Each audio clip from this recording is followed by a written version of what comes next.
Focus reality and agro farming వారు premium farm land projects మన పొలం ఫేజ్ 1, 2 మరియు 3 కంప్లీట్ చేసుకొని మన పొలం phase 4 Wasar village at Narayana Khed లో ఆగస్టు 15 ఇండిపెండెన్స్ డే రోజు గ్రాండ్ లాంచ్ చేయడం జరుగుతోంది. లాంచింగ్ మరియు ఇండిపెండెన్స్ డే సందర్భంగా 5 గుంటాస్ ల్యాండ్ అవుట్ రేట్ లో బుక్ చేసుకున్న వారికి 1,50,000 రూపాయల డిస్కౌంట్ తో పాటు 2 గ్రాముల గోల్డ్ ఫ్రీగా ఇస్తున్నారు. పూర్తి వివరాలకు సంప్రదించండి. అర్థం ఏంటంటే ఈవేళ పిల్లలకి తల్లిదండ్రులకి జాతకాలను బట్టి ఉంది రకరకాలుగా. ఒక్కొక్క పిల్లాడు పుడితే తల్లిదండ్రులు కలిసి వస్తుంది, ఒక్కొక్క అమ్మాయి పుడితే మేషరాశిలో పుట్టిన వాళ్ళు కొంతమంది తల్లిదండ్రులు కలిసి. అలాగే ఈ రాశుల్లో ఎంతమందికి కలిసి రాదంటే అశ్విని నక్షత్రం మేషరాశి, భరణి నక్షత్రం మేషరాశి, ఇలాగే సింహరాశి, మకర రాశి, ఇలాగా కొన్ని రాశుల వాళ్ళకి తల్లిదండ్రుల వల్ల పిల్లల వల్ల తల్లిదండ్రులకు ఇబ్బంది రాక తప్పదు. అలా అని చెప్పేసి ఆ రాశి కూడా పుట్టిన ఐశ్వర్యం కలిసి రాదా అంటే కలిసి వస్తుంది, కానీ వీళ్ళు వాళ్ళ చెప్పు చేతల్లో ఉండాలి. అలాగే ఒక జాతకుడు పుడితే తండ్రికి కొడుక్కి జాతకం విమర్శించాలి, కూతురికి తండ్రికి విమర్శించకూడదు ఎప్పుడు కూడా. ఇప్పుడు మేషరాశి జాతకుడు పుట్టాడు, భరణి నక్షత్రం అశ్విని నక్షత్రంలో పుట్టాడు, ఆ తండ్రి జాతకాన్ని కొడుకు జాతకానికి ముడిపెట్టాలి ఎప్పుడు కూడా. కూతురికి లెక్క చేయండి. ఎందుకని అక్కడ తండ్రికి బట్టి జాతకం కొడుకు చూడాలి, కొడుకు జాతకాన్ని బట్టి తండ్రికి చూసుకోవాలి.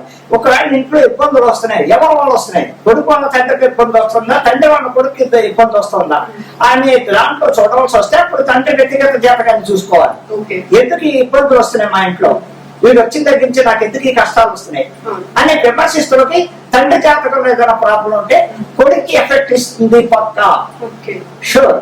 అలాగే అమ్మ ఇంకా పోతే భరణి నక్షత్రం కృతికా నక్షత్రంలోకి వస్తులోకి, వృషభ రాశిలోకి వస్తులోకి, వృషభ రాశి వాళ్ళ పిల్లలు కూడా పుట్టిన వాళ్ళ కొంతమంది లక్ష్మీ కటాక్షం విపరీతంగా ఉంటుంది, సూర్యుడు అధిపతి కాబట్టి. అలాగే వృషభ రాశిలో మగ పిల్లలు పుట్టినా ఆడపిల్లలు పుట్టినా కూడా ఆ ఇంటికి లక్ష్మీదేవి ఆడపిల్ల కన్నా ముందు పుడితే లెక్క ఏమిటంటే ఆ తల్లిదండ్రులు ఎంతో చక్కగా ఉంటారు, సంతానం సుఖ సౌఖ్యాలతో వర్ధిల్లుతూ ఉంటుందని అదొక శాస్త్రం. అలాగే అందులో కూడా తేడా పాఠాలు జరుగుతుంటాయి. ఒకటి ఏమంటే మా పిల్లలు ఎదుకొస్తున్నారు, ఎక్కడ ఏ రకంగా చేసినా కూడా వీళ్ళ చదువు సంఖ్యలో మమ్మల్ని ఇబ్బంది పెడుతున్నారు, ఏమిటి దీనికి కారణం అంటే అక్కడ వీళ్ళ వ్యక్తిగత జాతకాలు చూసి చెప్పాలి. ఎలాగా నా కొడుకు ఎదుగు వచ్చాడు, చదవడు పెంకుదానంగా రోడ్ల మీద ఎదుగుతున్నాడు అంట్లోకి అక్కడ జాతకానికి వెళ్ళిపోవాలి. ఆయన పుట్టిన టైము డేట్ ఆఫ్ బర్త్ చూసి చక్రం చూసి ఏది నడుస్తుంది, శని మహాదశ, రావు మహాదశ, చంద్ర మహాదశ, లేకపోతే శుక్ర మహాదశ, గురు మహాదశ, ఇన్ని రాశుల్లో ఏ దశల్లో ఈ అబ్బాయికి తల్లిదండ్రులకు ఇబ్బంది పడుతుందంటే 3 వాటికి ఇబ్బంది కలుగుతుంది. ఏమిటయ్యా, శని మహాదశలో చాలా డబ్బులు పడతారు తల్లిదండ్రులు కొడుకు జాతకంలో. అలాగే రావు మహాదశ ఇంకా డబ్బులు పడతారు, ఆ అబ్బాయికి యాక్సిడెంట్లు అవ్వచ్చు, రకరకాల ఇబ్బంది అవచ్చు, లేకపోతే వేరే వేరే ఎవరితోటైనా అమ్మాయిలతోటి ఇబ్బందులు, వీళ్ళకి ఇబ్బందులు కూడా తీసుకురావచ్చు, లవ్ అఫేర్ లో పడవచ్చు, రకరకాల ఆ దశలు అలా ఏర్పిస్తూ ఉంటాయి తల్లిదండ్రులు.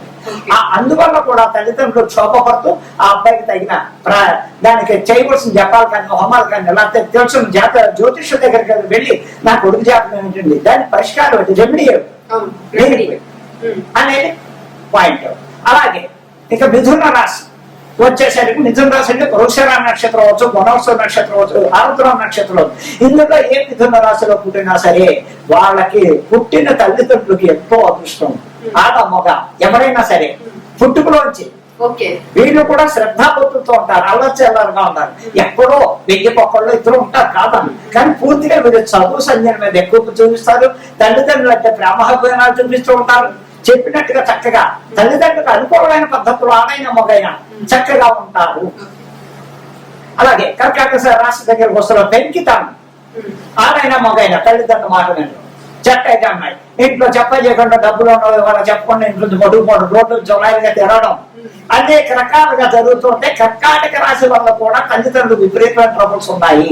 ఇకపోతే సింహరాశి, సింహరాశి మకా నక్షత్రం 4 పాదాలు, పుబ్బా నక్షత్రం 4 పాదాలు, ఉత్తర 1వ పాదం దాకా కూడా సింహరాశి. కానీ మకా నక్షత్రం సింహరాశికి తేడా, పుబ్బా నక్షత్రం తేడాలో మకా నక్షత్రం వాడు దారి లేదు. అక్కడ చాలా తీర్చలు, చాలా పద్ధతి ఉంటాయి. అదే పుబ్బా నక్షత్రం సింహరాశి వస్తువులకి చాలా చండాలంగా ఉంటే పరిస్థితి. అంటే వాళ్ళ స్వతంత్రమే, ఎదుటి వాళ్ళ తల్లిదండ్రుల్ని పట్టించుకోరు. ఉత్తరా నక్షత్రం సింహరాశి దగ్గరికి వస్తున్న వాళ్ళు కొంచెం పద్ధతి మెయింటైన్ చేస్తారు. అలాగే తల్లిదండ్రులకి ఎవరి వల్లయ్యా ఈ సింహరాశులు అంటే మఖా నక్షత్రం సింహరాశి వాళ్ళు కొంచెం అందుబాటులో ఉంటారు, మిగతా వాళ్ళు అంత అందుబాటులో ఉన్నారు అని నేను ఖచ్చితంగా చెప్తున్నా. ఇంకపోతే సింహం కన్యా రాశిలో కూడా పిల్లలు బుధుడు అధిపతి అయిన వాళ్ళు కూడా చాలా పద్ధతిగా ఉంటారు, చాలా చక్కగా చదువు సమయంలో కానీ అన్నింటిలో వృద్ధిలోకి వస్తుంటారు. మధ్యలో దశలు వల్ల రాహు దశ సింహదశ కుజమహాదశ వచ్చిన వాళ్ళ కొంచెం ఇబ్బందులు పడుతూ ఉంటారు, కానీ తల్లిదండ్రులకు ప్రాబ్లమ్స్ రావు. ఇంకా తులారాశి వాళ్ళు పిల్లలు ఆడైనా మగైనా ఇంకా అదే ఆడపిల్ల పుడితే ఆ ఇంట్లో భోగభాగ్యం. కానీ చిన్నప్పటి నుంచి తల్లిదండ్రులు ఇబ్బందుల్లో ఉంటారు ఆ రాశి వాళ్ళకి, అర్థమైనా? కానీ వీళ్ళే ఆడపిల్లైనా మొగరాయినా కష్టపడి తల్లిదండ్రులు ఆదుకుంటుంది, అన్నా చెల్లెళ్ళు ఆదుకుంటుంది, తమ్ముడు ఉంటే తమ్ముడిని ఆదుకుంటుంది, కష్టపడి పైకి తీసుకొస్తారు. తులారాశి వాళ్ళు ఆడపిల్ల అవుతాయి. అలాగే మగవాడైనా సరే స్వాతి నక్షత్రం తులారాశిలో పుట్టిన వాళ్ళకి రాహు అధిపతి దుర్గాది, అదే విశాఖ నక్షత్రం తులారాశిలో పుట్టిన వాళ్ళకి గురువు అధిపతి. అలాగే కానీ ఏదైనా తులారాశి వాళ్ళకి హెల్పింగ్ ఎక్కువ ఉంటుంది, నా బంధుత్వం అనేది ఎక్కువ వాళ్ళకు ఉంటుంది వాళ్ళలో. ఇంకా పోతే అక్కడికి తులారాశి వృశ్చిక రాశి వాళ్ళు స్వార్థపరులు, స్వార్థం ఎక్కువ, నాదే ఎంతసేపు పక్కవాడు ఎలా పోతే నాకే, నేను నా పిల్లలు నా భార్య, అమ్మ నాన్న కూడా అంత పట్టించుకుని స్టేట్ ఉండదు. వృశ్చిక రాశి ఎక్కడ దాకా అనురాధ వృశ్చిక రాశి, విశాఖ వృశ్చిక రాశి, అలాగే జ్యేష్ఠ నక్షత్రం వృశ్చిక రాశి, అలాంటి వాళ్ళంతా వాళ్ళు స్వార్థం చూసుకుంటారు. అలా అని చెప్పి వాళ్ళకి ఇద్దరు అని చెయ్యరు, కానీ పెద్ద పట్టించుకోరు. అంతసేపు ఎంత వాళ్ళ కుటుంబం నలుగురే వాళ్ళ ఆ స్వార్థంగా ఉంటారు. ధనుస్సు రాశి చాలా పద్ధతైన ఉంటారు, అందులో మొండితనాలు ఉంటారు. మొండితనం ఉన్నప్పటికీ కూడా ఒకళ్ళ హాని చెయ్యరు, ఉపకారస్తులే కానీ అపకారం చేయరు. ఎందుకంటే గురువు అధిపతి ఉన్నవాళ్ళు, బుధుడు అధిపతి ఉన్నవాళ్ళు, శుక్రుడు అధిపతి ఉన్నవాళ్ళు ఎదుటి వాళ్ళు మేలు కోరుకుంటారు. ఫస్ట్ వాడికి జేబులో రూపందా లేదా, అయ్యో వాడికి అన్నం తిన్నాడా లేదా అని ఆలోచిస్తాడే కానీ వాడు స్వార్థం కోరుకోరు. ఇలాగుంటుంది ఏమా. ఇంకా పోతే తల్లిదండ్రులకి వీళ్ళు కూడా బాగా ఉపయోగపడతారు, తల్లిదండ్రులకి ఉపయోగపడతారు. అలాంటి అదేంటంటే మాకు తెలిసిన వాళ్ళు చాలా మంది ధనుసు రాశి వాడు వాళ్ళ అమ్మని ఇబ్బందులు పెడుతున్నారు, నేను ఎంతో మందిని చూసేవాళ్ళు అంటే అనొచ్చు కాదని నేను దానికి అక్కడ పాపం పిల్లలకో తల్లిదండ్రులకో దశలోనో ఎందులోనో ప్రాబ్లం వచ్చినప్పుడు అప్పుడు తప్పకుండా ప్రాబ్లం అనేది వస్తుంది, వచ్చి తీరుతుంది. అలాగే ఇంకా మకర రాశి అధిపతి శని, వాళ్ళు ఎలా ఉంటారంటే మొండి జగమ్మండి, వాళ్ళే కానీ శ్రవణ నక్షత్రం మకర రాశి, ధనిష్ట నక్షత్రం మకర రాశి, వీళ్ళంతా పూర్వాషాఢ ఉత్తరాషాఢ నక్షత్రం మకర రాశి వాళ్ళు వీళ్ళంతా ఎలా ఉంటారంటే మొండి జగమ్మండి. వాళ్ళ చూస్తేనే అమ్మ చెప్పింది నాన్న చెప్తారు, ఇంకో లెటర్ వాళ్ళు అనుకోవడం అయిపోవాలి. అక్కడ ఏదైనా వీళ్ళ తప్పు చేసి కూడా వాళ్ళ అమ్మ మీద నాన్న మీద అడుగుతారు, నీ వల్లే మాకు వచ్చింది, నేనేం తప్పు చేశానని అంటారే కానీ వాళ్ళు నిజగొప్పుకోరు. అలాగే కుంభరాశి శతభిషం కుంభరాశి, ఉత్తరాభద్ర కుంభరాశి, ఇందులో కూడా శతభిషం కుంభరాశి వాళ్ళు కూడా మాక్సిమం తల్లిదండ్రులకు ఉపయోగపడి కూడా చాలా మంది ఉన్నారు, నోరెత్తకుండా ఉన్న వాళ్ళు ఉన్నారు. కొంచెం ఇదిగా కానీ సెటిల్మెంట్ లో నెంబర్ 1 స్థానంలో ఉంటారు. శని నడుస్తున్నా, రాహు నడుస్తున్నా పొజిషన్ లో బాగుంటారు, వ్యక్తిగతంగా ఆలోచిస్తే పొజిషన్ లో బాగుంటారు. అలాగే ఇంకా మీనరాశి దగ్గరకు వస్తున్నారు చాలా మెత్తగా ఉంటారు, అతి తెలుగుగా దెబ్బ కొడతారు,